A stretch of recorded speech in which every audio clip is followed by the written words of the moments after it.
सकाळपासून मुंबईमध्ये मुसळधार पाऊस पडतोय, परिणामी सकल भागामध्ये पाणी साचल्याचं पाहायला मिळतंय। आपण आता विरा देसाई या मार्गावरती आणि हा संपूर्ण परिसर जलमय झालाय आणि घरं असतील, दुकानं असतील, सोसायटी असतील, त्याच्यामध्ये पाणी घुसल्याचं आपल्याला पाहायला मिळतं, शिरल्याचं पाहायला मिळतं। आणि या रस्त्यावरती गुडघ्यापेक्षा जास्त गुडघ्यापेक्षा जास्त पाणी, त्यामुळे अनेक वाहनं या ठिकाणी बंद पडतात। आपण बघू शकतो की आता हे वाहन हे बंद पडलेले आहेत रस्त्यावरती। ही पाण्याचा ओघ जास्त आहे, पाणी जास्त आहे, त्यामुळे हे वाहनांचं इंजिन हे बंद पडतात। ऑटोमॅटिक वाहनं, इलेक्ट्रिक वाहनं काही असल्यामुळे ती बंद पडतात। तर दुसऱ्या बाजूला एक मर्सिडीज सुद्धा या ठिकाणी बंद पडलेत, त्याला सुद्धा रेस्क्यू करण्यासाठी आता एक टोइंग व्हॅन या ठिकाणी आलेली आहेत आणि त्या गाडीला घेऊन जाण्यासाठी आता येणार आहेत। घटनास्थळी पोलीस मोठ्या प्रमाणात दाखल झालेत। पोलीस सांगतात वारंवार नागरिकांना की या भागात वाहने टाकू नका, तरी सुद्धा वाहने चालवू नका, तरी सुद्धा नागरिक ऐकत नाहीत आणि त्यांचा आत्मविश्वास, अतिविश्वास नागरिकांना या ठिकाणी नडताना पाहायला मिळतात।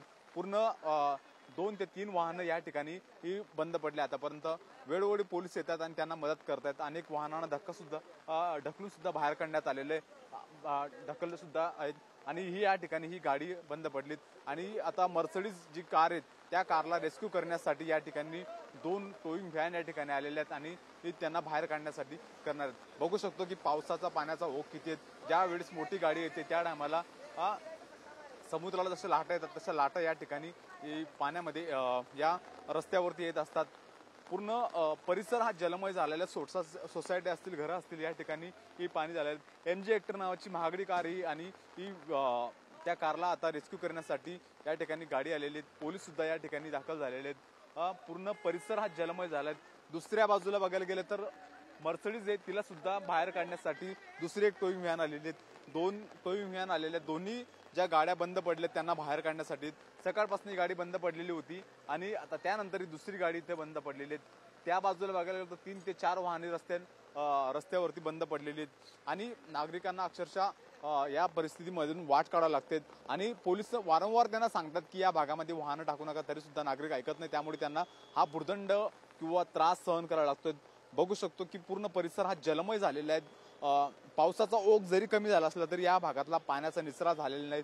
सकल भागे सोसायट्यांचे पूर्ण ग्राउंड फ्लोअरमध्ये पाणी गेलेले आहेत। अनेक गाड्या सुद्धा यामध्ये बंद पडलेल्या आहेत। दुचाकी तर अनेक बंद पडून खाली सुद्धा पडलेले आहेत आणि पूर्ण परिसर या ठिकाणचा जलमय झालेला आहे। ज्यावेळेस एखादं मोठं वाहन येतं त्या टायमाला समुद्राला जशी वेळ येते, लाट येते, तशी लाट या ठिकाणी येताना आपल्याला पाहायला मिळते। दृश्यामध्ये आपण बघू शकतो की मोठं टेम्पो आलेला आहे। टेम्पो जेव्हा चालतो त्या टायमाला त्यातून ते पाणी पुढे ढकललं जातं आणि एक वेव येते, तशी या ठिकाणी ही येताना पाहायला मिळते। पूर्ण परिसर या ठिकाणी जलमय झालेला आहे। काल पासून या भागामध्ये हे पाणी साचलेले आणि त्या पाण्याचा निचरा झालेला नाही असं नागरिकांचं म्हणणं आहे। उच्चावरू सोसायटी या ठिकाणी आहेत आणि या सोसायटीमध्ये नागरिक राहतात।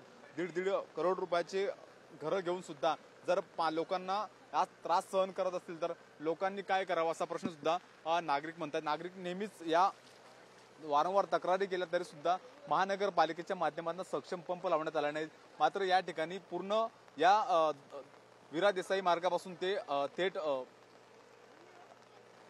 पूर्ण 2 ते 3 किलोमीटरचा हा परिसर आहे आणि या परिसरामध्ये पूर्ण हा जलमय झाल्याचं आपल्याला पाहायला मिळतं आणि या दोन्ही आता VIP ज्या मर्सिडीज कार आहेत त्यांना बाहेर काढण्याचं काम या ठिकाणी पोलीस करताना पाहायला मिळते। कॅमेरा पर्सन कृष्णासह मी हिरा ढाकणे, TV9 मराठी, अंधेरी, मुंबई।